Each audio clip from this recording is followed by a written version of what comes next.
సువార్తధ్వని సిలువధ్వని వినువారి హృదయాలలో విజయధ్వని. ఎస్ఐగా రిటైర్డ్ అయ్యారు. మరి చాలా ఏండ్లు వారు సర్వీస్ చేశారు. మొన్న వారి సాక్షుల్లో విన్నాం. మొన్న అక్కడ వారితో ఉద్యోగస్తులకు మంచి ఫంక్షన్ జరిగింది. ఇక్కడ కూడా సంఘంలో చిన్న కూటం పెట్టుకోవాలనుకుని ఈరోజు ఏర్పాటు చేశారు. మరి మొత్తం 30 పైన 40 పైన సర్వీస్ చేసింది. 41 years. సుదీర్ఘకాలం. ప్రత్యేకంగా ఈరోజు కూటం చాలా సంతోషం. చిన్న ప్రార్థన చేద్దాం, టైం అవుతుంది. సాక్ష్యానికి సమయం ఇద్దాం. తండ్రి, మీ నామమునకు స్తోత్రాలు, వందనాలు చెల్లిస్తున్నాము. మధు గారికి మీరు 41 సంవత్సరాలు పోలీస్ డిపార్ట్మెంట్లో ఉద్యోగం పొందుట, ఉద్యోగము చేయుట, ఉద్యోగం నుండి రిటైర్డ్ అవుట 4 దశాబ్దముల పైన మీరు కాపాడినందుకు స్తోత్రం. అంచెలంచెలుగా వారి జాబులో కానిస్టేబుల్గా మొదలై ఉన్నతమైన పదవితో ఎస్ఐ అనేటువంటి విలువైన దానితో రిటైర్ అవ్వటం చాలా సంతోషం. దేవుని నామమున అందరికీ వందనాలండి. వచ్చిన వాళ్ళందరికీ, అయ్యగారికి, అమ్మగారికి, బిల్లీకి నా వందనాలు. గురించి నేను చెప్పాలంటే, చిన్నపిల్లప్పటి నుంచి నాకు కొంచెం ప్రార్థన అలవాటు ఉంది. అది పెళ్ళైనాక పోయింది. ఎందుకంటే మా ఆయన గారు నాకు తోడుగా రాలేదు. కనుక నేను దేవుని సన్నిధిలో ఎదిగాను. ఆ భయం అనేది నాకు ఉంది. దేవుని యందు భయభక్తులు కలిగి ఉండటం వల్ల దేవుడు నా పట్ల అనేక మేళ్ళు చేశారు. దేవుడు ఊహించని మేళ్ళు నా జీవితంలో చేశారు. యేసయ్య నా పట్ల అనేక మేళ్ళు, 1 కాదు 2 కాదు. నేను పడని కష్టం లేదు. చెప్పాలంటే చాలానే ఉన్నాయి. ఇవన్నీ వద్దు కానీ దేవుని నామానికి వందనాలు చెల్లిస్తున్నాను. దేవుని యందు భయభక్తులు కలిగి ఉండటం వల్ల నా కుటుంబం ఆశీర్వదింపబడింది. 2009లో అయ్యగారు అవనిగడ్డ మీటింగ్స్కి వచ్చారు. అక్కడ నేను అయ్యగారిని చూశాను. ఎవరో బాగా చెప్తున్నారు పాస్టర్ గారు, ఈయన మళ్ళీ వస్తే బాగుండు అవనిగడ్డ మీటింగ్స్లో అని ఎప్పుడు అనుకునేదాన్ని ప్రతిసారి. అట్లా మాకు మచిలీపట్నం ట్రాన్స్ఫర్ అయ్యాక అయ్యగారు నేను ఒక 4 రోజులు రాలా. నేను సంఘానికి, ఏ సంఘానికి వెళ్ళాల, ఎక్కడికి వెళ్ళాలో తెలియక, వాక్యం బాగా వినాలంటే మంచి సేవకుల దగ్గరికి వెళ్ళాలి అని చెప్పి నేను వెళ్ళలేదు. అప్పుడు అయ్యగారు నాకు ఒక అమ్మాయి పరిచయం చేసింది. ఇక్కడే ఉన్నారు బైపాస్ రోడ్లో. మీరు అడిగే అయ్యగారు వెళ్ళండి అమ్మ అంటే నేను వచ్చాను. అప్పుడు అయ్యగారు వాక్యం విని నేను బలపడి కన్నీటితో విత్తటం నేను నేర్చుకున్నాను. నా కన్నీరు యేసయ్య పదిలపరిచాడు. నా కన్నీటికి సమాధానం ఇచ్చారు. నా కన్నీరు వ్యర్థం కాలేదు. కన్నీరుని దాచారు యేసయ్య. అది ఫలించేలాగా నాకు జరిగింది. ఎంతో ప్రార్థన. ఎంత అంటే మీకు అందరూ చూసే ఉంటారు నన్ను సంఘంలో. శనివారం, బుధవారం, శుక్రవారం నేను ఒక్కదాన్నే వచ్చేదాన్ని పిల్లల్ని వదిలేసి. మళ్ళీ మా ఆయనగారు వచ్చేపాటికి పరుగుని ఇంటికి వెళ్ళిపోయేదాన్ని. ఏ కష్టం వచ్చినా నేను సంఘంలో అయ్యగారికి చెప్పేదాన్ని. ఫస్ట్ వచ్చి అయ్యగారికి, అమ్మగారికి నా సమస్య ఏదొచ్చినా సరే పుట్టింటోళ్ళకి కూడా చెప్పేదాన్ని కాదు. అయ్యా నా పరిస్థితి ఇది, నేను ఇలా ఉన్నాను అని అంటే అయ్యగారు కూర్చోబెట్టి వాక్యం చెప్పి నెమ్మది పరిచి నన్ను పంపించేవాళ్ళు. అప్పుడు ప్రశాంతంగా ఉండేది నాకు. అమ్మగారు కూడా చెప్పేవాళ్ళు అలాగే, పర్లేదమ్మా, ఏం కాదు, దేవుడు ఉన్నాడు, తోడుంటాడు, ఏం కాదమ్మా, అన్నీ అవుతాయి కదా, మీరు కంగారు పడుతున్నారు, కంగారు పడొద్దు, దిగులు పడొద్దు, యేసయ్య సమస్తాన్ని ఇస్తారు మీకు అని చెప్తూ వచ్చారు. అలాగే నా పట్ల అన్ని కార్యాలు యేసయ్య నెరవేర్చారు. ఇంకా ఏంటంటే ఈ పిల్లలు ఇంటర్మీడియట్ చదివే టైంలో కొంచెం ఆర్థికంగా వాళ్ళకి ఫీజులు కట్టాలంటే కొంచెం ఇబ్బంది ఉండేది. అప్పుడు కూడా అయ్యగారు చెప్పేదాన్ని. ఆ చిన్న అమ్మాయి 3వ పాప ఇక్కడికి వచ్చాక చదివింది హిందూ కాలేజీలో.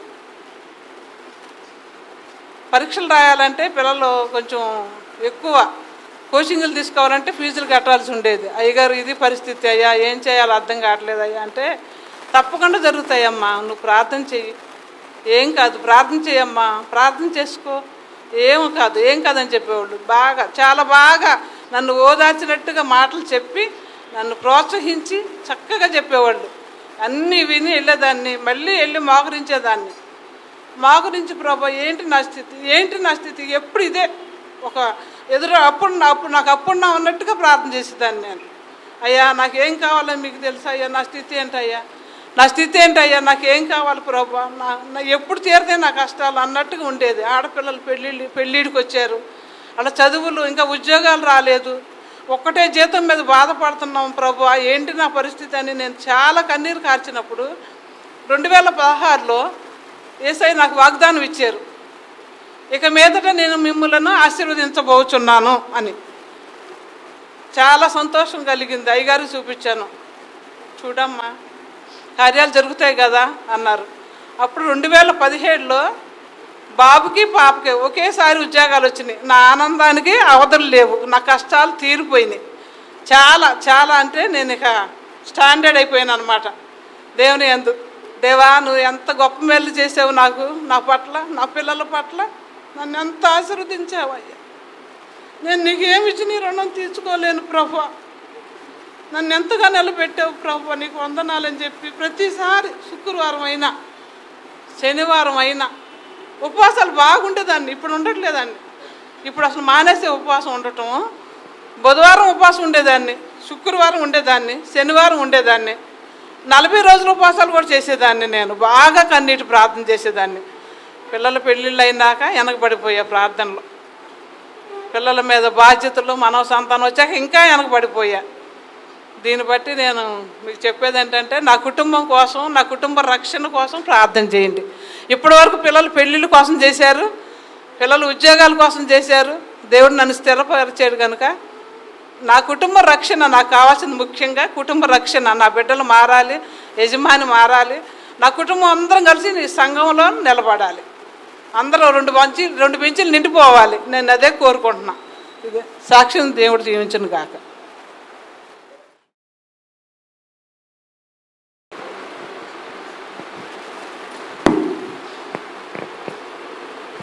Praise the lord.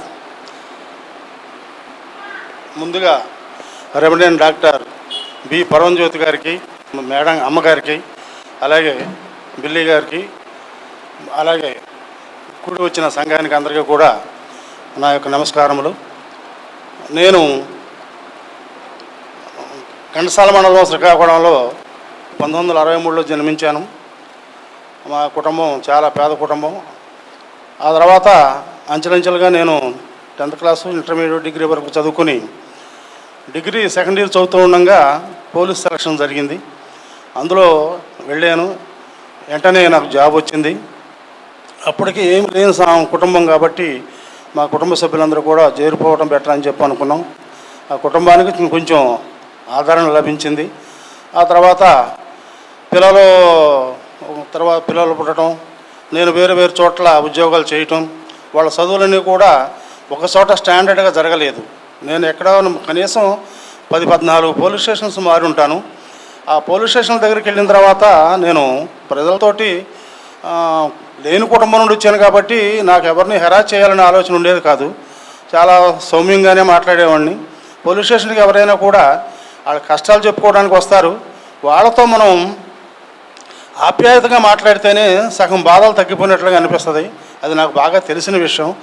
ఎవరు వచ్చినా నా దగ్గరికి వచ్చేవాళ్ళు పై ఆఫీసర్ల దగ్గర కంటే కూడా నా పేరు అలాగా ఒక రకంగా రాను కానిస్టేబుల్, హెడ్ కానిస్టేబుల్, ఎస్ఐ అయిన తర్వాత నేను వేరే పోలీస్ స్టేషన్కి వెళ్ళిన తర్వాత డైరెక్ట్ ఎస్ఐలు కొంతమంది ఉన్నప్పటికీ కూడాను కౌన్సిలింగ్ ఇవ్వడంలో నన్నే పిలిచేవాళ్ళు.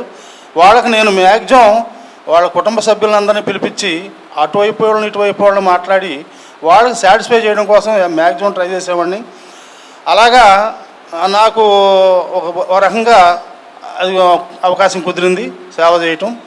అయితే నేను పిల్లలు పుట్టిన తర్వాత ఇంటర్మీడియట్ వరకు సంవత్సరాన్ని ఎలాగో లాక్కొచ్చాను, కానీ ఈ పిల్లల పెద్దవాళ్ళు అవటం చదువుల దగ్గర కొంచెం ఇబ్బంది పడేవాడిని. ఆ టైంలో మా పెద్ద పిల్ల ట్యూషన్లో చెప్పింది కైకి మన అవినగడ్డలో, రెండో పిల్ల ట్యూషన్లో చెప్పింది మనం, అలాగే స్కూల్లో చెప్పడానికి వెళ్ళారు మా పిల్లలందరూ కూడా. మా పిల్లోడు కూడా అలాగే వాడి స్వశక్తి మీద నేను పేపర్ వేస్తానని చెప్పని ఇంకో రకంగాని ఎవరికాళ్ళే అందరూ కూడా పిల్లలు చాలా కష్టపడ్డారు. నేను ప్రైవేట్ స్కూళ్ళలో కష్టపడి చదివించలేదు, వాళ్ళ యొక్క శక్తిపైనే ఆధారపడి అందరూ కూడా గవర్నమెంట్ ఉద్యోగాలు సంపాదించుకున్నారు. ఫీజులు కట్టే విషయంలో కూడా నేను గవర్నమెంట్ సైడ్లో గట్టిగా ఏం చదివించలేదు, గవర్నమెంట్ స్కూళ్ళలోనే చదివించాను, గవర్నమెంట్ కాలేజీలను చదివించాను. నాకు 2017 వచ్చేటప్పటికల్లా మా పెద్దమ్మాయి టీచర్ అయ్యింది. టీచర్ అయిన తర్వాత కుటుంబం కోసమై కొన్నాళ్ళ పాటు నాకు చాలా ఉపయోగపడింది. తర్వాత రెండో అమ్మాయి ట్యూషన్లో చెప్తాం, అలాగే కాన్వెంట్లో చదువులు చెప్పడానికి వెళ్ళటం, మూడో అమ్మాయి కూడా అలాగే వెళ్ళింది. వీళ్ళందరూ కూడా నాకు కొంచెం చేదోడు వాదోడు వచ్చిన తర్వాత కొంచెం కుటుంబం కూడా బాగా పర్వాలేదు అనిపించిన టైంలో రెండో అమ్మాయికి ఉద్యోగం 2019లో ఉద్యోగం వచ్చింది.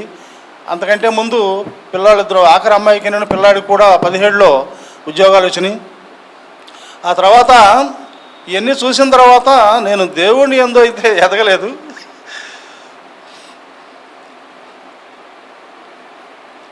అందరూ అన్నారు తర్వాత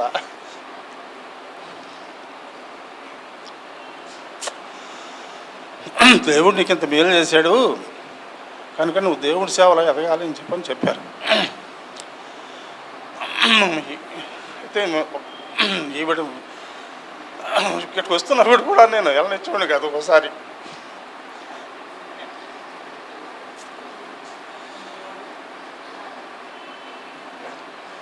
ఎందుకంటే మా డ్యూటీలు వేరుగా ఉండేవి, మా బందోబస్తులు ఉండటం వలన కూడా ఇట్లాంటి విషయాల్లో ఆవిడతో నేను కొంచెం ఏకీభవించేవాడిని కాదు.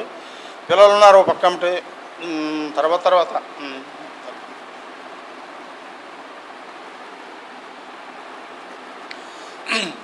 అర్థమైంది ఏంటంటే దేవుడు నేను చాలా దీవించాడు అన్ని రకాలుగాను, పిల్లలను కానీ కుటుంబాన్ని కానీ ఇల్లు కొట్టుకోగలిగాము, ఉద్యోగాలు వచ్చినాయి, మా పేరెంట్స్ కానీ మా కుటుంబ సభ్యులందరినీ కూడా ఒక రంగం చూసుకోగలిగాను. ఇన్ని మేలు చేసినటువంటి దేవుడిని నువ్వు మర్చిపోకుండా నువ్వు ఈ ప్రేయర్ అట్లా కొంచెం వెళ్ళాలి అని చెప్పారు. దాని మీద నేను కూడా ఇది కరెక్టే కదా అని చెప్పని నేను ఆలోచించాను. తర్వాత ఇంక నాకు అంటే ముందు కూడా నేను చర్చికి వస్తానని చెప్తున్నాను. నా దేవుడు నా పట్ల చేసిన మేళ్ళకన్నిటికీ కూడా మరొకసారి ధన్యవాదాలు తెలుపుకుంటూ, అలాగే ఇక్కడికి వచ్చినటువంటి అందరికీ కూడా అయ్యగారికి, అమ్మగారికి, అలాగే బిల్లి గారికి అందరూ కూడా ధన్యవాదాలు చెప్పుకుంటూ విరమిస్తున్నాను. తప్పకుండా మీకోసం ప్రార్థన చేస్తామండి. మరి ఎస్ఐ అంటే సబ్ ఇన్స్పెక్టర్, మంచి జాబ్ కదండి. ఆఫీసర్ ర్యాంక్ అనొచ్చా? ఓకే. ఇప్పుడు వారి పోస్ట్లో ఉన్న విలువ ఉంది, రిటైర్డ్ అయినా విలువ ఉంది. మనం ఎప్పుడు ఎస్ఐ గారు అనుకోవచ్చు. ప్రైజ్ ద లార్డ్, దేవునికి స్తోత్రం. మరి వారి బాబుకు కూడా జాబ్ వచ్చింది, మరి వారు ఇంకా ఇంప్రూవ్ అవ్వాలి. ఆడపిల్లలు మనకు పరిచయం అయినప్పుడు ఎలా అయింది కూడా అమ్మాయి గుర్తుపెట్టుకుని చెప్పారు. అవనగంటలో బేతేలు వారి సభలు పెద్దపూడి ఇస్మాయిల్ గారి తరపున అక్కడ సేవ ఉంది, పెద్ద సభలు. ఆ సభలోకి నేను స్పీకర్గా ఇన్వైట్ చేయబడ్డాను. అక్కడ అమ్మాయి వాక్యాన్ని విని ఈయనెవరు మంచి వాక్యం చెబుతున్నారు అని వాళ్ళు కూడా చివరి రోజు పెట్టేవాళ్ళు. జనం వేల మంది వస్తారు, పెద్ద కాలేజీ గ్రౌండ్. మరి ఆ రీతిగా దేవుని నడిపింపు, అక్కడ చూడటం ఇక్కడ రావటం, మరి నువ్వు అనే పాస్టర్ గారు ఇక్కడ ఉన్నారని చెప్పటం, అమ్మాయి రావడం, ఇదంతా దేవుని ప్రణాళిక. ఇక తర్వాత ఆర్థిక విషయం చెప్పారు కదా, అప్పుడు పాపం వారు చాలా మదన పడ్డారు, బాధపడ్డారు, ఏడ్చారు. అమ్మాయి చెప్పారు మధుగారి విషయంలో, అప్పుడప్పుడు పండుకున్న మనిషి లేచి కూర్చుంటారయ్యా అని చెప్పారు. మరి ఎందుకు కూర్చుంటారమ్మా అని అడిగితే, ఏంటయ్యా కూర్చున్నారేంటి, మరి డ్యూటీకి వెళ్ళాలి కదా ఏంటి అంటే ఏడ్చేవారంట. ఏంటి ఎందుకు వీఆర్ క్రయింగ్ అంటే, పిల్లలు, ఆడపిల్లలు, సెటిల్మెంట్స్, సంబంధాలు ఒక దారి అవ్వటం, ఉద్యోగాలు, మరి ఎట్లా ఏంటి, వాట్ కెన్ ఐ డూ, నేనేం చేయగలను, ఏం చేయాలి ఇప్పుడు, అది గుర్తొచ్చి నేను లేచి కూర్చున్నానమ్మా అని చెప్పేవారంట. అది విని నేను చాలా అవును కదా, నాకు 3 ఆడపిల్లలు, బావు వారికి 3 ఆడపిల్లలు. ఆడపిల్లలను పంపించటం, చదివించటం ఇది మామూలు విషయం కాదు. చాలా కష్టపడాలి, ఆలోచన ఎక్కువైపోద్ది. ఆడపిల్లలు లేని వారికి ఆ బాధ నిజంగా తెలియదు. ఎందుకంటే పెళ్లి ఖర్చులు కూడా ఆడపిల్లలే ఇస్తారు, జల్సా. ఒక్క ఆడపిల్ల ఉన్నా సరే బాధ తెలుస్తుంది. మరి ఇక చాలా ప్రార్థనలు చేసాము, స్పందించాము మేము. ఒక రకంగా చెప్పాలండి, అమ్మాయి చాలా చక్కగా చెప్పారు. ఎలా స్పందించి, నా భర్త ఇలా ఏడుస్తున్నాడయ్యా, మేము ఏడుస్తున్నాం. ఇక రావటం మొదలుపెట్టిన తర్వాత ప్రతి సండే ఇక్కడికి వచ్చి ప్రార్థన చేయించుకు వెళ్ళేవారు. అంతమంది జనంలో కూడా కొన్ని సలహాలు ఇవ్వటం. ఎక్కువగా ఇళ్ళకి వెళ్ళను నేను, పరిస్థితిని బట్టి వెళ్ళటం, కొన్ని మాటలు చెప్పటం. పాస్టమ్మ గారు, నేను, బిల్లి, నేను ఇట్లా గానుకోడి దగ్గర అక్కడ ఉండేవారు అందుకు. వారిలో ఉన్న గొప్పతనం ఏంటంటే, మనం ఇచ్చిన సలహాని తీసుకునేవారు. తీసుకోవాలి, ఇచ్చిన సలహాని తీసుకోవాలి. ఏంట్లో ఏం చెప్పేది అనుకుంటే అది చాలా తప్పు. తీసుకోవాలి. Praise the Lord. తీసుకున్నప్పుడు ప్రార్థనలో పెట్టుకోవచ్చు, బాధ ఏంటో దేవునికి చెప్పుకోవచ్చు, తగిన టైంలో దేవుడి సహాయం చేస్తారు. అలా జరిగింది. క్షేమముగా రిటైర్ అయ్యారు. వారే చెప్పారు, ఇప్పుడు కాస్త బయటపడ్డాము. స్థలం విషయం మర్చిపోయారు, టైం అవుతుందని పాపం. మన చర్చికి దగ్గరలో స్థలం కొనుక్కోవాలని బందనంతా తిరిగేశారనుకోండి, స్థలాల కోసం తిరిగేశారు. నాకు భయం వేసింది, ఎక్కడ దొరుకుద్దో, ఏ చివర దొరుకుద్దో, మన చర్చికి దూరం అయిపోతారేమో అని. మొత్తానికి హౌసింగ్ బోర్డు సెంట్రల్లో ఎక్లస్ అయిన స్థలం దొరికింది. వెంటనే పెద్ద ఇల్లు అండి, చిన్న చిన్న రూములు కాదు, కట్టుకున్నారు. ఇంకా పైన ఉంది, చేసుకోవాలి. ఇంటికి కూడా అన్ని ప్రార్థనతో చేశారు. ఒక స్థిరమైన కుటుంబాన్ని దేవుడు మనకిచ్చారు. మరి పెద్ద అమ్మాయికి సంతానం లేట్ అయితే మన వాళ్ళు వెళ్ళి కైకలూరులో ప్రార్థన చేసి వచ్చాం. వెంటనే బిడ్డ కలిగింది, ఇక నమ్మకం పెరిగింది. అలాగే 2వ అమ్మాయి, ఇక 3వ అమ్మాయి, బాబుకు మన వివాహం జరిగింది. చాలా సంతోషం. ఒకసారి స్తోత్రం చెప్పండి అందరూ. Praise the Lord. దేవునికి మహిమ కలుగును గాక. ఒక చిన్న వాక్యం చదువుదాం, ఎక్కువ టైం లేదు. సామెతల గ్రంథం 10వ అధ్యాయం. చాలా చక్కటి మాట.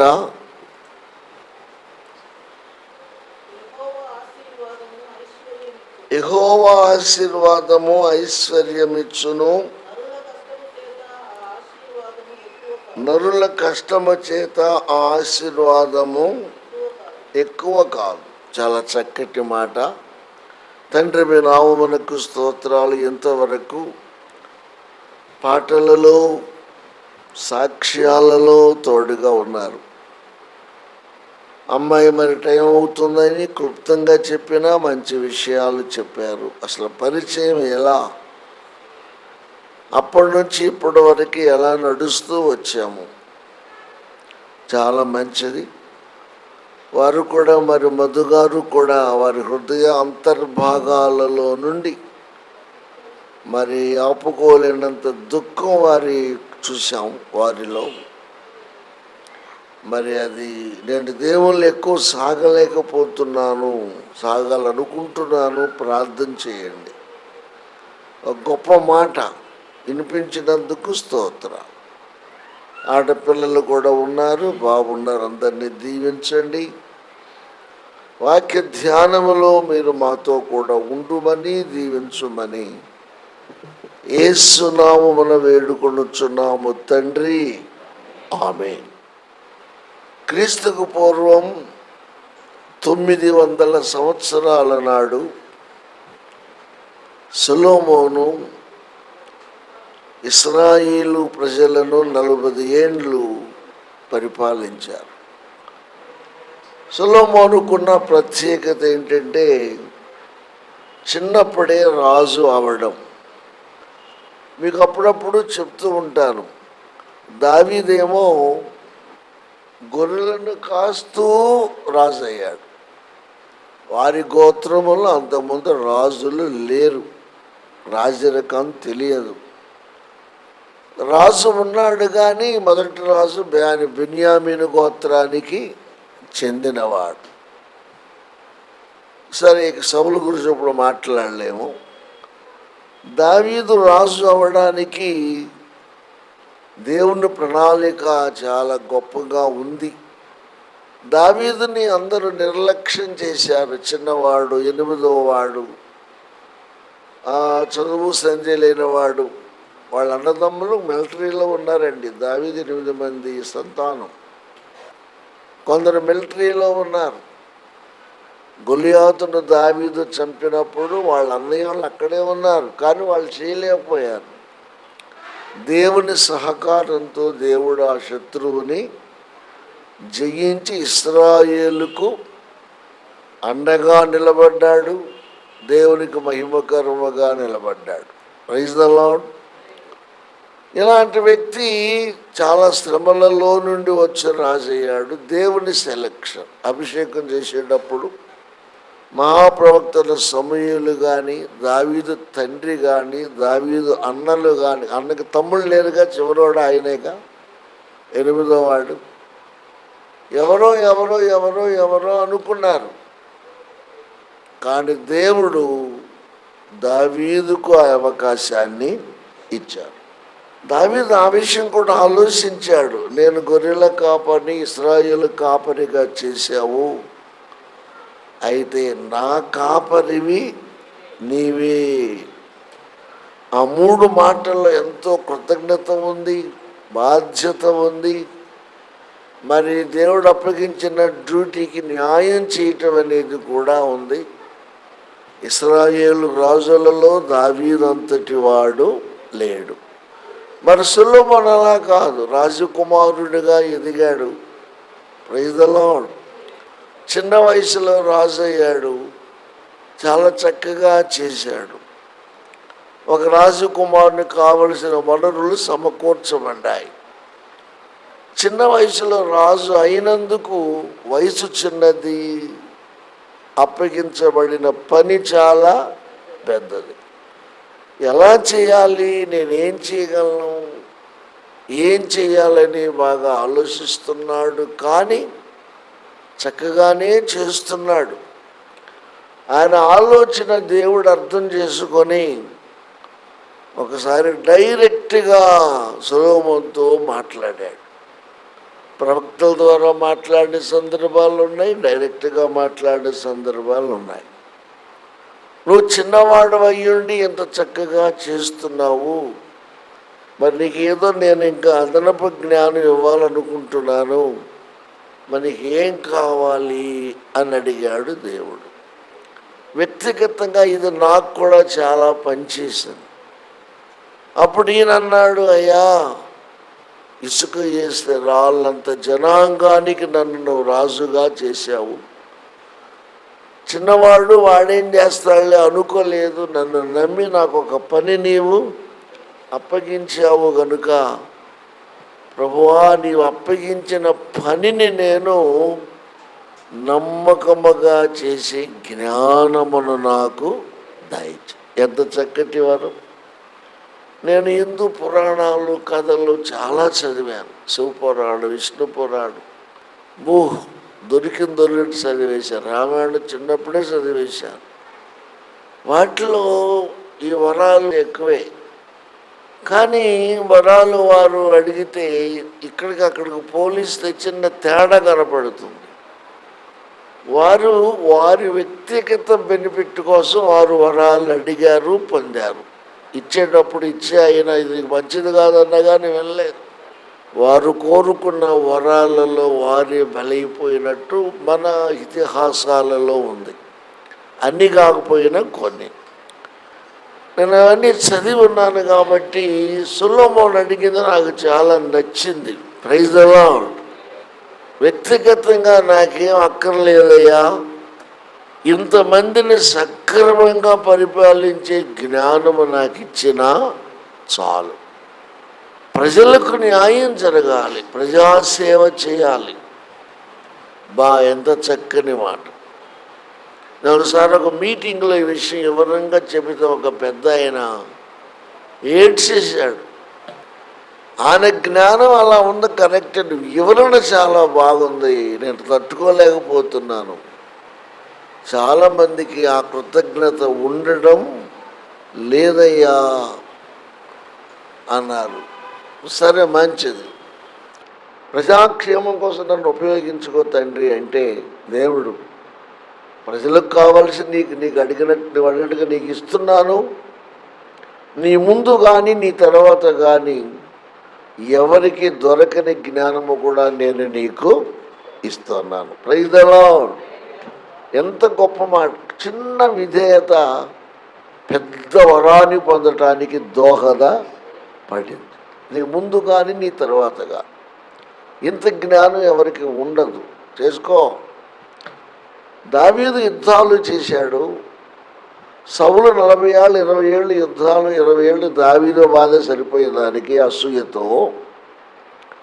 సొలొమోను 40 ఏళ్ళు ఏకధాటిగా పరిపాలన చేశాడు. యుద్ధాలు లేవు, ప్రశాంతంగా జరిగింది. సొలొమోను అంటేనే సమాధానం అని అర్థం.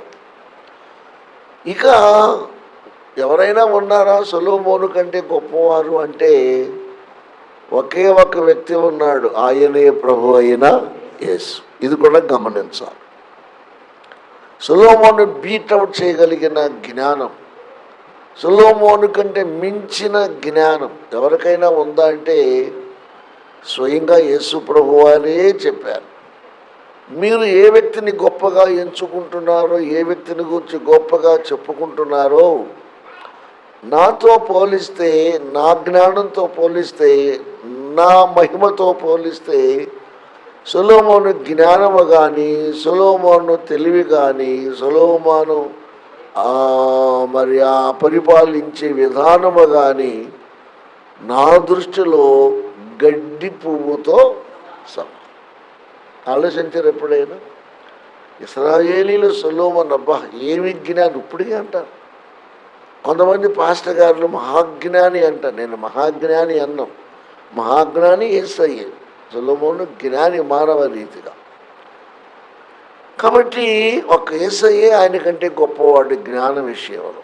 సరే మంచిది, మంచి పరిపాలన చేశాడు, మంచి పుస్తకాలు కూడా రాశాడు. ప్రపంచమే, ఆనాటి ప్రపంచమే సొలొమోను వైపు తొంగి సూచన. ఎవరైనా ఓకే. ఆయన రాసిన సామెతల్లో మనం చదువుకున్న మాట ఒకటి ఏమంటున్నాడో చూడండి. యెహోవా ఆశీర్వాదము ఐశ్వర్యమిచ్చును, నరుల కష్టము చేత ఆ ఆశీర్వాదము ఎక్కువగా. ఎట్లా వివరించాలి దీన్ని మీకు? ఒకసారి విశాఖపట్నం నేను మన చంటి వాళ్ళ మామయ్య గారు వాళ్ళు సొంత అపార్ట్మెంటు కట్టుకున్నారు. అంతకుముందు ఇల్లు ఉంది, మన వాళ్ళు పెళ్ళికి వచ్చారు. ఆ ఇల్లు ఓపెనింగ్ నేనే చేశాను. అపార్ట్మెంటు కూడా ధనరాజు గారు నేను కలిసి చేశాం. మళ్ళా ఇప్పుడు మళ్ళీ అపార్ట్మెంట్లోకి మారారు. మరి అది కూడా పిల్లలు తీసుకున్నట్టుగా తెలిసింది కానీ పూర్తి వివరాలు తెలియలేదు. మరి అక్కడ చాలామంది పాస్టర్స్ వచ్చారు, వాక్యం నాకే ఇచ్చారు. ఈ మాట టచ్ చేసుకున్నా. ఇంకొక ఆయన కూడా ఈ మాట టచ్ చేశాడు. ఇంత చక్కటి మాట అనుకున్నాను మనసులో. అప్పుడప్పుడు వివరిస్తూ ఉంటాము. మీకు ఒక విషయం తెలుసా? ఈ మాట బైబిల్లో ఉందని తెలుసు కానీ చాలామందికి ఆ రిఫరెన్స్ తెలియదు. ఇప్పుడు ఆ రిఫరెన్స్ గుర్తుపెట్టుకోండి. సామెతల గ్రంథం 10వ అధ్యాయం మాట చాలామందికి తెలుసు, నోటితో చెప్పేస్తాం. రిఫరెన్స్ కూడా గుర్తుపెట్టుకోవటం అవసరం. 10:22. ఆ చిన్న తేడాన్ని చెప్పడానికి ట్రై చేస్తాను. అది అయినాక వెంటనే పలహారం పంచుకుందాం, మన జ్ఞానం కూడా పెరుగుద్ది. యెహోవా ఆశీర్వాదము ఐశ్వర్యమును ఇచ్చును, నరుల కష్టము చేత ఆ ఆశీర్వాదము ఎక్కువ కాదు. నేను అప్పుడు కూడా చాలాసేపు ఆలోచించాను. యెహోవా దేవుడు లేక దేవుడు దీవిస్తాడు. దేవుడిచ్చిన ఆశీర్వాదము ఐశ్వర్యముగా మారుతుంది. ఆశీర్వాదములలో రకరకాలు ఉండొచ్చు. ఐశ్వర్యం అనే పదం చాలా అత్యున్నతమైన పదం. ఆ తేడా గమనించాలి. సరిపడ్డ సంపద ఉందనుకోండి, మన వాళ్ళు అంటారు ఎంత చెట్టుకి అంతే గాలి అంటారు. ఖర్చులకు సరిపోయి తట్టుకుని ఇంకా బాగా ఎదిగి ఇంకా బాగా మిగిలిందనుకోండి, ఆ మిగిలిన దానిని బట్టి ఏమంటారు? ఐశ్వర్యము అంటారు. Praise the Lord. అవసరాలు తీరేంత వరకు ఒక స్థాయి అయితే ఐశ్వర్యము అనేది బాగా ఉన్నత స్థితిని తెలియచేస్తుంది. ఇది మనం చదువుకున్నది. దేవుడు ఒక వ్యక్తిని నమ్ముకుంటే, దేవుని పైన ఆధారపడితే, కష్టాలు కలిగినా, ఇరుకులు కలిగినా, ఇబ్బందులు కలిగినా, భార్య భర్తలు ఇద్దరూ చెప్పారు వారు అనుభవించిన కష్టాలు. దేవుడు వారిని దీవించారు. ఇప్పుడు దీవెన ఇప్పుడు వారిని కొంత ఐశ్వర్యవంతులుగా చేసింది. అంటే నిధి ఎక్కువగా ఉండేలాగా చేసింది. దీన్ని మనం ఎలా అర్థం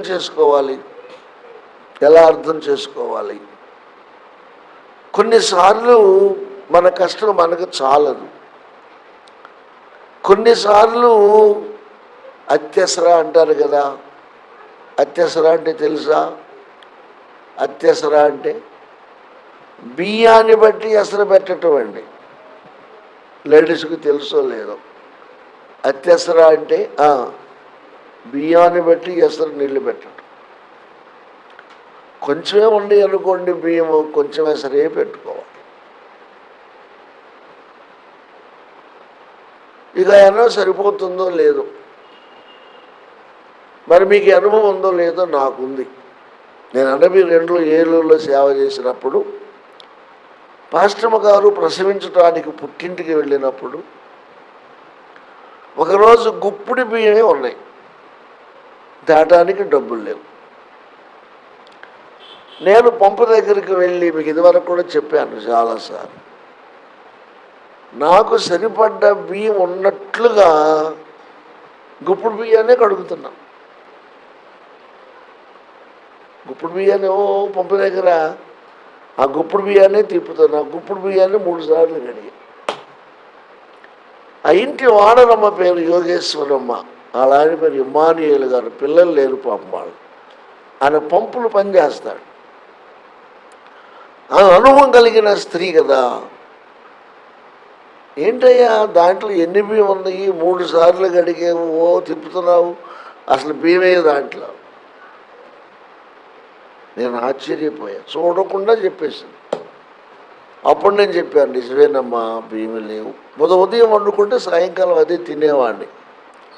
కూరలు వండటం రాక కోడిగుడ్డు పొరుటు ఊరికి నూనె ఉప్పేసి కారం వేసి తిప్పేసి పొగోటి ముక్కల్లాగా ఆవిడ పెరుగు అమ్మేది, ఆ పెరుగు కొనుక్కుని అలా తినేసేవాడు. నిజమేం తల్లి, మరి అదే ఉన్నాయి అదే కడిగాను అన్నారు.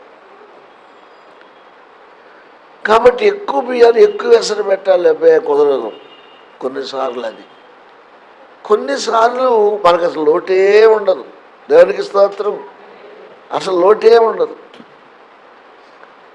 మా ఊర్లో రైస్ మిల్లు గౌడాసు పున్నయ్య గారని ఆయనకు ఉండేది. ఆయనకి ఒక అతను ఈ గుత్తి నరికేశాడు. తాడి చెట్టు దగ్గర తగాదా వచ్చి గుత్తి వరకే నరికాడు. ఆ రోజు 3 నరికాడు ఆయన. వాళ్ళ తర్వాత చిన్నప్పుడు సెటిల్ అయ్యారు. అప్పుడు ఇకని ఆయన రైస్ మిల్ పెట్టాడు. ఈ గుత్తి లేని ఆయన ఒడ్లు పట్టిస్తానికి వెళ్తే భిక్షగాడు వస్తే ఆ ఇంటి ఇల్లాలు ఇట పట్టించినప్పుడల్లా ఏం చేస్తారంటే ఒక దోషుడు తీసి పక్కన వేస్తారు. సాయంకాలానికి బస్తాలు అవుతాయి, లెక్కలేదు దానికి, ఎవరేమో అనరు. 2 రోజులు అవతలేస్తాడు. ఇక అది వాళ్ళు అమ్ముతారు, ఎవరికి ఇస్తారు, కుట్లు వేస్తారు. భిక్షగాడు వస్తే ఆ ఇల్లాలు ఒక చీరో లేక మానికో అంటాం, మానికుడు తీసి పోసిందండి. ఎవరికి? అడుక్కుని ఆయనకి. మీరు ఎలా చేసి ఉంటారు, ఎలా చేస్తారు? కొంతమంది ఒక గుప్పుడే తీసి గుప్పుడు బియ్యాన్ని 2 చేతులతో పట్టుకుని వేస్తారు. తీసిందండి గుప్పుడే.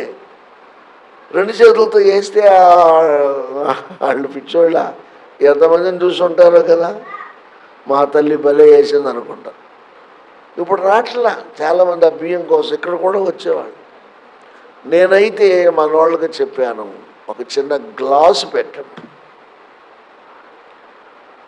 లేకపోతే లేవని చెప్పండి. ₹1 ₹2 ఇవ్వండి. ఉంటే మాత్రం ఆ గ్లాసు నిండా వేయండి. ఆ అనుభవం అన్నమాట నాకు. Praise the Lord. ఆమె అట్లా చేసాము, నేను కూడా చాలాసార్లు వేసాను. గ్లాసు నిండా వేసేసాను.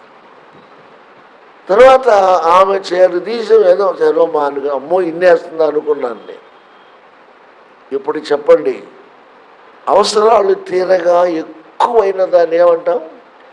ఐశ్వర్యము. Praise the Lord. దేవుని యందు విశ్వాసం ఉంచితే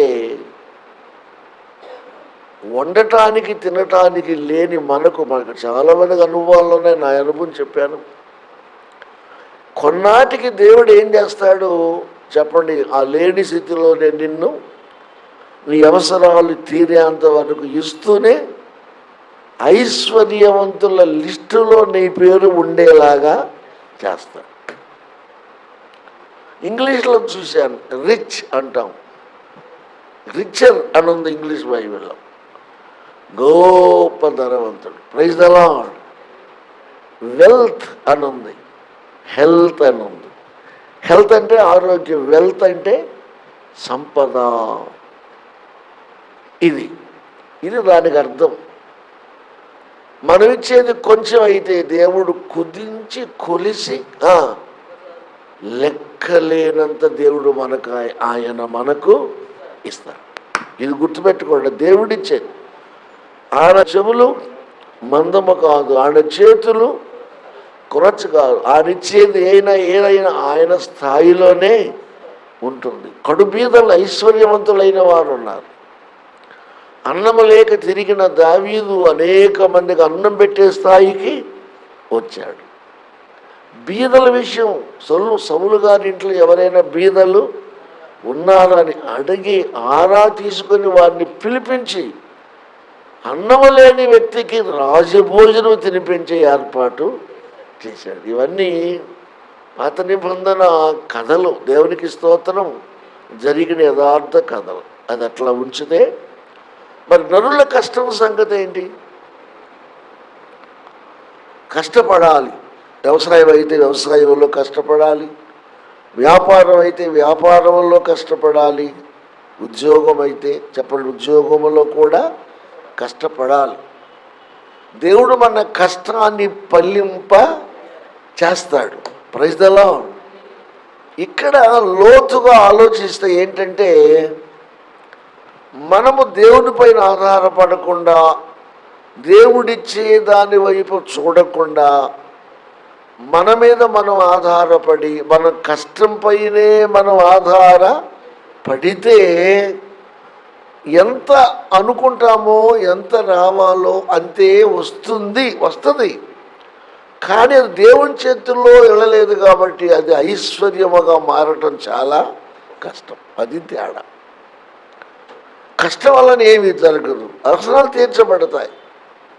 దేవుని చేత దీవించబడి 30దంతులుగాను, రెండోది చెప్పండి 60దంతులుగాను, మూడోది చెప్పండి. ఆ స్టేజ్ని క్యాచ్ చేయాలంటే మన కష్టానికి తోడు దైవాశీర్వాదం అనేది చాలా అవసరం. ఇది ఎంత ప్రమాదం అంటే, కొంచెం తెలియని వారు ఏమనుకుంటారంటే, ఏంటి దేవుడిచ్చేది అన్నవాళ్ళు కూడా, నా కష్టం, నేను కష్టపడ్డా, నేను కష్టపడకుండా ఊరిక పైనుండి పడేస్తాడా ఏంటి దేవుడు? ఈ తేడా ఉంది బ్రదర్స్, సిస్టర్స్, అర్థం చేసుకోండి. నీవు దేవుని పని ఎప్పుడైతే ఆధారపడ్డావో, నీవు కష్టపడటానికి దేవుడు శక్తినిస్తాడు. నీకొచ్చే ఆదాయాన్ని అభివృద్ధి చేసి ఐశ్వర్యవంతుల ప్రక్కన నిన్ను కూర్చుండబెడతాడు. అందుకని మనం ఏం చేయాలంటే, మనలో మనం మన చదువును, మన ఉద్యోగాన్ని, మన సంపదను దేవుని చేతుల్లో పెట్టుకొని, ప్రభువా నీవు నన్ను దీవించాలి, అప్పుడు నీవు నన్ను ఎక్కడ ఉంచాలి అక్కడ ఉంచుతావు. ఐశ్వర్యవంతులు కూడా ఆశ్చర్యపడే స్థితిలో. మధుగారు చెప్పారు, శ్రీకాకుళంలో నేను స్పీకర్గా వెళ్తాను, ఎక్కువ పిలుస్తారు నన్ను. లేని కుటుంబం నుంచి వచ్చాను. Praise the Lord. మొన్న రిటైర్డ్ అయినప్పుడు ఎంతమంది వచ్చారు? చాలామంది చాలా విషయాలు చెప్పారు. అమ్మాయి పుట్టిల్లు మంగళగిరి ఏరియాలో కూడా నేను ఎప్పటి నుంచో వాడబడు, అక్కడ కూడా నాకు మంచి పేరు ఉంది. వాళ్ళ పుట్టింటి దగ్గరలో కూడా నేను స్పీకర్గా వెళ్ళిన రోజులు ఉన్నాయి. ఆ మంగళగిరిలోనే నాకు ఒకప్పుడు మహాసభలో ప్రసంగ ప్రపూర్ణ అనే బిరుదిచ్చారు. ఎవరికి స్తోత్రం. అదే పేపర్లో యుద్ధలే అన్నాను నేను. మహాసభలో మన జాను నాకు తోడుగా తీసుకెళ్ళాను. ఇప్పుడు క్రిస్టియన్ ఫీల్డ్లో మంచి రెబల్గా ఉన్నటువంటి పిడి సుందర్రావు గారు, ఆయన పక్కన నన్నేశారు. ఆయన అక్కడ అసలు ఒప్పుకోడు, డైరెక్ట్గా నువ్వెంత నీ బతికెంతలు అంటాడు ఆయన. అలాంటి కోపం ఆయనకి, దేశాన్ని సవాల్ చేశాడు, ప్రపంచాన్ని. ఆయన పక్కన నన్నేశారు. ఒక రకం చెప్పడం చాలా చిన్నవాడిని వయసులో కూడా. అప్పుడు ఆ ప్రసంగ ప్రపూర్ణ డిక్లరేషన్ ఇచ్చినప్పుడు బయోడేటా చదువుతుంటే మంగళగిరి సెక్రటరీ పిడి సుందరరావు గారు భార్య ఆ స్టేజ్ మీద కూర్చుని, ఇంతమందిలో ఈయనకి ప్రసంగ ప్రపూర్ణ బిరుదు ఇవ్వటానికి కారణం ఏంటి ఈయన గొప్పతనం అంటున్న ఆవిడ అనుకుంటున్న నోట్లో, నాకు వినపడుతుంది. అప్పుడు ఇక నా బయోడేటా చదవరా. అప్పుడు చదువుతూ సూపర్ హిట్ సాంగ్స్ జిక్కీ గారితో పాడించారు. మీకు తెలుసు, పరలోకము నాదిలే అనే పాట అనగానే అప్పుడు ఆమె ఆ పాట ఈయన రాశారా అని నిజంగా పరంజ్యోతి గారు అర్హుడే. మంగళగిరి అనగానే నాకు అది గుర్తొస్తుంది. పేపర్లో ఏ యుద్ధం లేని చెప్పాను. క్రిస్టియన్ ఫీల్డ్లో రావలసినవి అన్నీ వచ్చేసినాయి బిరుదులు. సరే, మంచిది, దేవునికి స్తోత్రం. 40 ఏళ్ల సర్వీసులో రావటం పెద్ద గొప్ప ఏమీ కాదు. అమ్మాయి పుట్టింటి వారు అక్కడ వారు, మధుగారి పుట్టింటి వారు ఇక్కడ వారు, నాకు అందరూ తెలుసు. దేవునికి స్తోత్రం.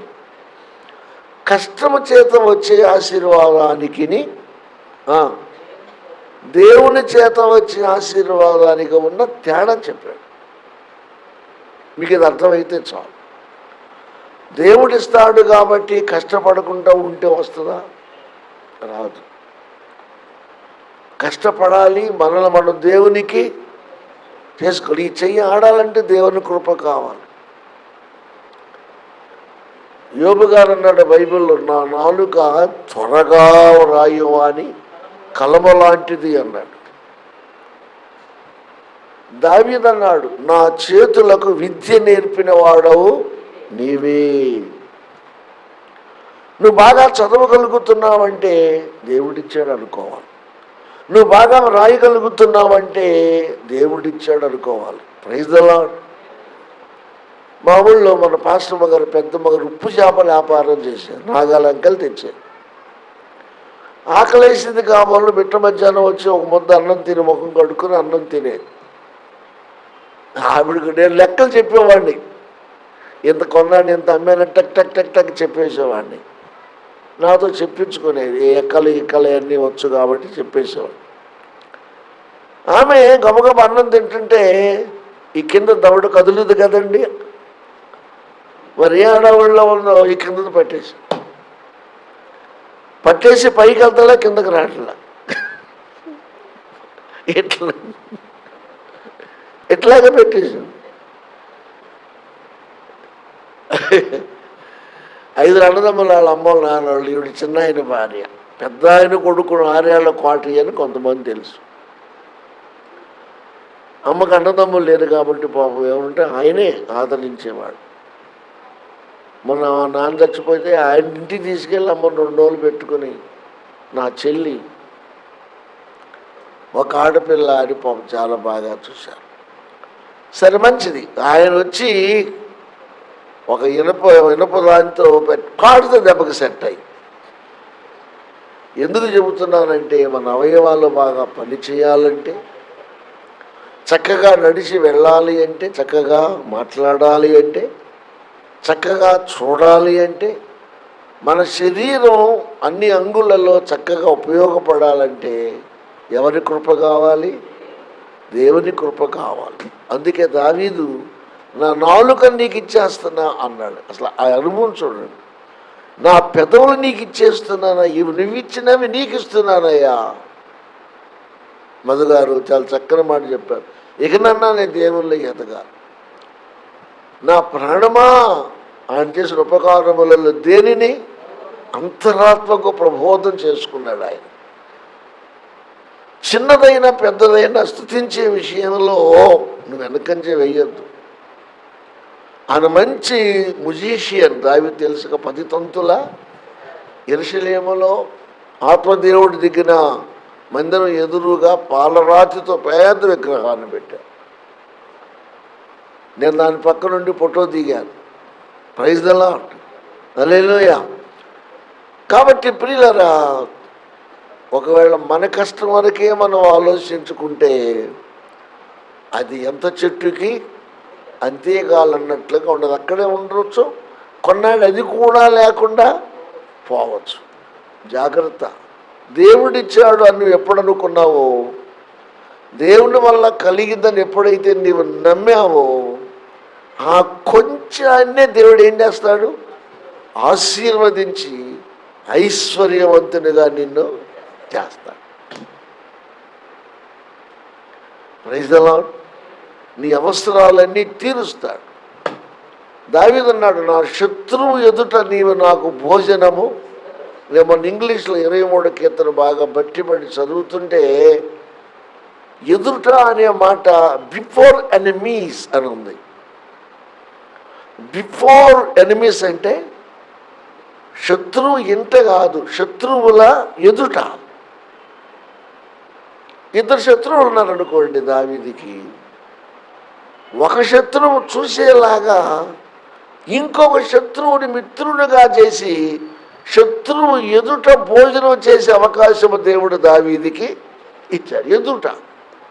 అప్పుడు ఈడేమనుకోండి, ఈడేంట్రా మొదటిదాకా దిక్కులేని అక్కడక్కడ తిరిగాడు, శత్రువు. వాళ్ళిద్దరు కూడా శత్రువులే, ఇప్పుడేంటి ఇద్దరు కలిసిపోయారు, కలిసి భోజనం చేస్తున్నారు అనేలాగా నేను నిన్ను, అది నాకు ఆశ్చర్యం వేసిందనమాట. బిఫోర్ ఎనిమీస్, శత్రువుల ముందు నీ శత్రువులను నేను స్నేహితుల్లాగా చేసి వారి ఇంటను భుజించే ఏర్పాటు నేను చేస్తాను. 5 రొట్టెలు 2 చిన్న చేపలు, వేల మందికి పంచగా 12 గంపలు మిగిలాయి. నేను ముగిస్తున్నాను. కష్టపడాలి, కరెక్టే. కష్టపడాలన్నా దేవుని కృప కావాలి. ఎక్కడ దేవుడిని ప్రక్కన పెట్టకూడదు. దేవుడిని ముందు పెట్టుకుంటే నీకిచ్చిన, నువ్వు కష్టపడగా వచ్చిన కొంచెమున దేవుడు బహుగా ఆశీర్వదించి ఐశ్వర్యవంతుల లిస్టులో నిన్ను ఉంచుతాడు. అది తేడా. Praise the Lord, praise the Lord. దేవునికి స్తోత్రం. విలియం కేరీ ఇంగ్లాండ్ దేశంలో చెప్పులు కుట్టుకునేవాడు, కాబ్లర్, పాత చెప్పులు కుట్టుకునేవాడు. ఆయనకు ఆవృత్తి అదే ఉందో అదే వచ్చింది. ఇండియాలో సేవ చేసేవాళ్ళు కావాలి అంటే ఆ మాట ఈయన తాకింది. నేను వెళ్తాను ఇండియాకి అన్నాడు. అరే నువ్వేం వెళ్తాను, ఎక్కడో 2 పక్కన కూర్చుని కాబ్లర్ అంటే పాత చెప్పులు కుట్టుకుని నువ్వేంటంటే, నాకు ఆ మనసు ఉందయ్యా. రాజుల కాలం ఒక రాజుగారు పిలిచి వెళ్తానంటున్నావా, మరి ఎలా, నీకు ఆర్థికంగా ఏంటి అంటే ఈయన అన్నాడు, ప్రపంచ పటమును దగ్గర పెట్టుకొని, గుర్తుపెట్టుకోండి, ప్రపంచ పటమును అలా పరిచి పెట్టుకొని ఇండియా కోసం అన్నప్పుడు నా కంటి నుండి కారే కన్నీరు ఇండియా పటము మీద పడేలాగా చేస్తున్నాను అన్నాడు. ఆ రాజు ఆశ్చర్యపోయాడు. ఇంత పెద్ద ప్రపంచము ఉండగా ఇండియా పట్టం మీద కన్నీటి పుట్టలు రాలుస్తూ అడుగుతున్నాను, ఇండియాకి సువార్త అందించాలి. వాళ్ళ చెట్టుకి పుట్టకి రాయికి రప్ప మొక్క నిజదేవుడు వారికి తెలియదు అని ఏడుస్తున్నానయ్యా అంటే ఆ రాజుగారు ఏమన్నాడో తెలుసా, ఆ కన్నీరు నీకే ఉంది కాబట్టి, ఆ భారం నీ గుండెల్లో ఉంది కాబట్టి, నీవు ఇండియా రక్షణ గురించి ఆలోచన చేస్తున్నావు కాబట్టి బ్రదర్ నువ్వెళ్ళు, నేను సహాయం చేస్తాను, నువ్వెళ్ళు, నేను సహాయం చేస్తాను. అప్పుడు ఆయన ఆ వృత్తి పక్కన పెట్టేసి ఇండియాకు వస్తే ఆయన ఆ రోజుల్లో లక్షల కోట్లు కాకపోవచ్చు, లక్షల, ఇప్పుడైతే కోటాను కోట్లు. మన భాషలు నేర్చుకొని మన బైబిల్ తర్జుమా చేస్తూ సంస్కృతం నేర్చుకొని అన్నీ చేస్తుంటే గిట్టని వారు లాటలు వైట్ పేపర్స్ని కాల్ చేశారు. ఇలా జరిగింది, వ్యతిరేకాలు ఉన్నాయని ఉత్తరం రాశాడు. ఆ సహాయం చేసిన ఆయన, నీ వల్ల కాలేదు, నేను నీకు పంపను, నువ్వు వచ్చాయి, నీ వల్ల కాదు, యువర్ అనేబుల్ పర్సన్, నీ వల్ల కాదు అన్నాడు. అప్పుడు విలియం కేరీ మళ్ళీ రిప్లై ఇచ్చాడు, ఉన్నత స్థితిలో నేను చేయలేకపోవచ్చు, మనం ఆశించిన రీతిలో చేయలేకపోవచ్చు, ఇండియాలో చెప్పులు కుట్టిన చోట నుంచి వచ్చిన కూలితో నేను ఇండియాలో బైబిల్ ప్రింట్ చేసి బైబిల్ బోధిస్తా అన్నాడు. ఆ లెటర్ అక్కడ కమిటీలో పెట్టారు. అక్కడ చెప్పులు కుట్టి ఆయన చేస్తాడంట అంటే అసలు ఆయన కామగా ఉన్నాడు. ఇంకొక ఆయన లేచి, అంత అక్కర్లేదు, దేవుడు నాకు ఇచ్చాడు, నేను పంపిస్తా, మళ్ళా రీస్టార్ట్ దట్ వర్క్, మళ్ళీ రీస్టార్ట్ చేయి. ఆ కమిటీలో ఉండి ఒక ఆయన లేచి, నేను పంపిస్తాను. ఇక పంపించారు. అనుకున్నది సాధించాడు. విలియం కేరీ ప్రపంచాన్ని కదిలించే మాట చెప్పాడు. నువ్వు ఏది పొందాలన్నా దేవుడి నుండే ఆశించు, ఏది చెయ్యాలన్నా దేవుని కొరకే చెయ్యి. రెండు మాటలు. ఏది చేయాలని ఎవరి కొరకు చేయాలి? సహాయం ఎవరిపైన ఆధారపడాలి? ఆ రెండు మాటలు ప్రపంచాన్ని కదిలించాయి. దేవునికి స్తోత్రం, హల్లెలూయా. కాబట్టి ఆలోచించండి, మనం కష్టపడాలి. ఒక విద్యార్థి మార్కులు రావాలంటే చదవాలి. కానిస్టేబుల్ పోస్ట్ నుండి ఎస్ఐకి వచ్చారంటే మరి ఆయన ఎంతో కష్టం ఉంది. 41 సంవత్సరాల ఎక్స్పీరియన్స్డ్ 41 సంవత్సరాలు అనుభవం కలిగిన ఆయన ఎన్నో ఓర్చుకున్నాడు, తట్టుకున్నాడు. ఆయన చెప్పాడు ఒక్క మాటలో, కౌన్సిలింగ్ ఎక్కువ చేసేవాడు. నా డ్యూటీకి న్యాయం జరగాలంటే చెప్పండి, నేను కొంత ప్రజలకు సేవ చేయాలి. నాకంటే గొప్పవాళ్ళు నన్ను ఎక్కువ పిలిచేవారు. చాలా చక్కటి మాట. Praise the Lord. అందుచేత మనం కష్టమే, కష్టాన్ని బట్టి దేవుడిని ప్రక్కన పెట్టొద్దు. ఉన్నత శిఖరాల్లోకి వెళ్ళాలంటే నిన్ను నీవు దేవునికి అంకితం చేసుకో. నీ దయ్యా అన్నావు అనుకో, నేను ఎక్కడ ఉంచాలో దేవుడు అక్కడ ఉంచుతా. ఇదంతా అయిపోయిన తర్వాత ఆయన చనిపోబోయే ముందు విలియంకి పెద్ద సన్మానం చేశారు ఆయన. ఆ పక్కన ఎవడో కష్టం విలువ తెలియని వాడు, అల్పబుద్ధి గలవాళ్ళు కొందరు ఉంటారు. బ్రహ్మాండంగా ఆయన గురించి చెప్తుంటే అందరూ ఆ పక్కన ఎవడో అన్నాడంట, ఈజ్ ఎ షూ మేకర్, ఆయన గురించి పెద్ద గొప్పగా చెబుతారు. షూ మేకర్ బూట్లు కుట్టేవాడు. అది విలియం కేరీ గారు విని ఆయన వంతు వచ్చినప్పుడు అన్నాడట, బ్రదర్కి నేను ఏ స్థితి నుంచి వచ్చాడో తెలిసినట్లేదు, నన్ను షూ మేకర్ అంటున్నాడు. అయినా మేక్ అంటే చేయటం తెలుసుగా మీకు, ఎంఏకేఈ మేక్, పాస్ట్ టెన్స్ మేడ్.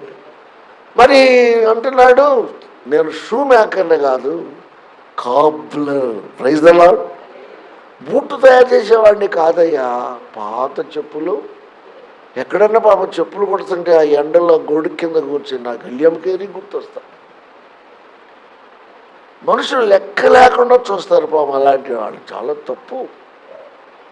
చేతనైతే సహాయము చేయాలి. Praise the lord.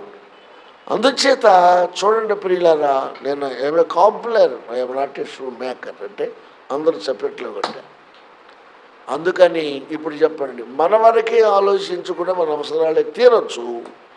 దేవుణ్ణి నమ్ముకుంటే మనలను దేవుడు మనకంటే ఎక్కువ స్థాయికి చెందిన వారి ప్రక్కన కూర్చున్నాడు అన్నాడంట. విలియంకే అన్నాడట, పాత చెప్పులు కుట్టుకున్న వాడినే కావచ్చు, కానీ నాకంటే గొప్పవారి ప్రక్కన నేను కూర్చుండే అవకాశం దేవుడు నాకు ఇచ్చారు. చివరికి ఆయన పడవలో ప్రయాణం చేస్తూ వాళ్ళు కాలు జారి పడిపోయి కాలిరిగి మంచం ఎక్కి చనిపోయాడు. గొప్ప కీర్తి. Praise the Lord. అందుచేత కష్టపడదాం, మన కష్టాన్ని ప్రభు చేతులకు అప్పగించుకుందాం. దేవునికి స్తోత్రం. శత్రువుడు ఎదుట మనం వృద్ధి చెందుదాం, శత్రువుల నోరు ముయించుదాం, ఎగతాళి చేసే వాళ్ళ ఆట కట్టించుదాం. దేవుని వల్ల ఇంకా ముందుకు వెళదాం. అట్టి కృప మన మధు గారి కుటుంబానికి, వారి పిల్లలకు, పిల్లల పిల్లలకు, మనందరికీ దేవుడు దయచేయును గాక. Praise the Lord. హల్లెలూయా. తండ్రి మీ నామమునకు స్తోత్రాలు, వందనాలు చెల్లిస్తున్నాము. ఈ రిఫరెన్స్ మీద కొంత వివరణ ఇచ్చే అవకాశం ఇచ్చినందుకు స్తోత్రాలు. కష్టం అంటే ఏంటో, మీరు ఇచ్చేది ఎలా ఉంటుందో, what is the difference in between ఆ వివరణ ఇచ్చారు. నాకు ఉపయోగపడిందని నమ్ముచున్నాను. బిడ్డలు కూడా చక్కగా విన్నారు. సంతోషం. తెలిసి తెలియక ఎవరైనా నేను కష్టపడితే కదా అని మిమ్మల్ని తృణీకరించక, కష్టాన్ని దేవునికి అప్పగించుకుంటే దేవుడు మనకంటే గొప్పవారి ప్రక్కన మనలను కూర్చుండబెడతాడు అని గ్రహించి ముందుకు వెళ్ళుటకు సహాయం చేయండి. ఇక్కడ చాలా అనుభవాలు కలిగిన వారు ఉన్నారు, నాతో సహా, మాతో సహా. భార్యాభర్తలు ఇద్దరు కూడా ఏ స్థితి నుండి వచ్చారో చెప్పారు. సంతోషం. చివరికి అమ్మాయి చెప్పారు, రక్షణ కావాలి, నా కుటుంబానికి రక్షణ కావాలి, సంఘమా ప్రార్థన చేయమని కోరారు. అవును, రక్షణ సర్వలోక సంపద కంటే ఎక్కువైనది. ఆ మాట కూడా చిన్న మాట కాదు. నేను దేవుళ్ళు ఎదగాలి, ఎదగలేకపోతున్నానని కన్నీటితో వారు కోరుకున్నారు మధుగారు. అది అవసరమే. నాకు వేరుగా ఉండి మీరేమీ చెయ్యలేరు. ఇక్కడున్న వాళ్ళు ఎవరో తెలిసి తెలియక నేను నా కష్టం, ఐఆమ్ హార్డ్ వర్కర్, ఏదో చేస్తున్నా, దేవుడిచ్చిందేంటి అనే మాట అనకుండా నా కష్టాన్ని ప్రభు చేతికి ఇస్తే ఆయన ఇంకా ఉన్నత శిఖరముల పైన నన్ను కూర్చుండబెడతాడు. Praise the lord. ఆయన చేతుల్లోకి వెళ్ళింది ఐశ్వర్యముగా మారుతుందన్న గ్రహం బిడ్డలకు దయచేయమని తిరిగి మళ్ళా మరి పలహారం ఏర్పాటు చేశారు. మధ్యాహ్నం మాకు చక్కటి భోజనం చేసి దగ్గరుండి చక్కగా అమ్మాయి ఎంత ఇంట్రెస్ట్గా వడ్డించారు. చాలా సంతోషం. కాబట్టి మళ్ళా అందరికీ ఏదో మళ్ళీ ఇంకొకసారి గొప్పగా చేయాలనుకుంటున్నారంటే ఆశీర్వాదం తగినట్లుగా మీ చిత్తమైతే ఆ అవకాశం కూడా వారికి దయచేయమని ఈ చక్కటి వాక్యం నీరు కట్టి ఫలింప చేయమని ముందుకు నడిపించమని ఆ కుటుంబ రక్షణ భాగ్యము కూడా దయచేయమని పలహారం సిద్ధం చేశారు. ప్రభువా అంతకంతకు వారికి దయచేయమని యేసు నామమున వేడుకొనుచున్నాము తండ్రి, ఆమేన్. త్రియేక దేవుని కృపా శక్తి మధుగారికి, అమ్మ సుజాత గారికి, వారి బిడ్డలకు, మనవ సంతానమునకు, బాబుకి, కోడలకు, కూర్చున్న ప్రతి వారికి అవసరాలు తీర్చబడుట మాత్రమే కాదు, ఐశ్వర్యవంతులు కూడా శాస్త్ర గ్రహింపుతో ముందుకు వెళ్ళటకు సహాయము చేయమని అన్ని నామముల కన్నా మిన్నైన యేసయ్య నామమున అతి మిక్కిలి వినయముతో బ్రతిమలాడి వేడుకొనుచున్నాము తండ్రి, ఆమె. త్రియేక దేవుని కృపాశక్తి ఆ కుటుంబానికి ఉన్న వారందరికీ తోడై తోడై తోడై నడిపించునుగాక. ఆమె.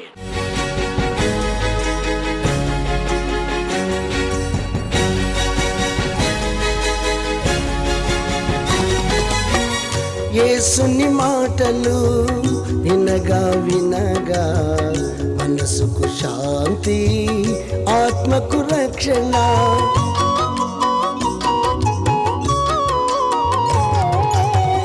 యేసుని మాటలు వినగా వినగా మనసుకు శాంతి, ఆత్మకు రక్షణ. యేసుని మాటలలో విలువను ఎరిగినచో, యేసుని మాటలలో విలువను ఎరిగినచో నీ బ్రతుకంతా మేలే మేలుగా, నీ బ్రతుకంతా మేలే మేలుగా. వినగా వినగా యేసు సువార్త కలుగును హృదయాలలో విశ్వాసం. వినగా వినగా యేసు సువార్త కలుగును హృదయాలలో విశ్వాసం. అందుకే అందరూ రండి కూర్చోండి వినండి. అందుకే అందరూ రండి కూర్చోండి వినండి. యేసయ్య మాటలు వినండి. సువార్త ధ్వజం, సిలువ ధ్వజం, వినువారి హృదయాలలో విజయ ధ్వజం, వినువారి హృదయాలలో విజయ ధ్వజం.